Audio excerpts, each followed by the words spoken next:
சுவாமி விவேகானந்தர் அமெரிக்காவிலே சிக்காகோ நகரத்தில் பேசும்போது அங்கிருந்த இளம் பெண்கள் ஆண்களை எல்லாம் பார்த்து பெரியவர்களே தாய்மார்களே என்று அழைத்தார். அங்கே இருந்த இளம் பெண்கள் சிலர் சிரித்தார்கள். அவர் சொன்னார், நீங்கள் சிரிப்பது எனக்கு புரிகிறது. நீங்களோ இளம் பெண்கள், என்னடா நமக்கு இன்னும் திருமணம் கூட ஆகவில்லை, நம்மை இவன் தாய்மார்களே என்று அழைக்கிறானே என்று நீங்கள் கருதுகிறீர்கள். மேலை நாட்டிலே பெண் என்றாலே மனைவி அல்லது காதலி என்கின்ற உணர்வுதான் எங்கும் பெருக்கெடுத்து ஓடுகிறது. இந்தியாவை பொறுத்தவரை பெண் என்ற பெயரை கேட்டாலே தாய் என்கின்ற உணர்வுதான் எங்களுக்கு வரும்.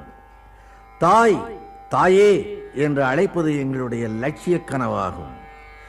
18 வயது இளம் பெண்ணை பார்த்து 80 வயது கிழவன் பிச்சை கேட்கும் போது கூட, ஏன் 7 வயது சிறுமியை பார்த்து பிச்சை கேட்கும் போது கூட தாயே பிச்சை போடு என்றுதான் கேட்கிறானே தவிர சிறுமியே பிச்சை போடு அல்லது குமரியே பிச்சை போடு என்று கேட்பதில்லை.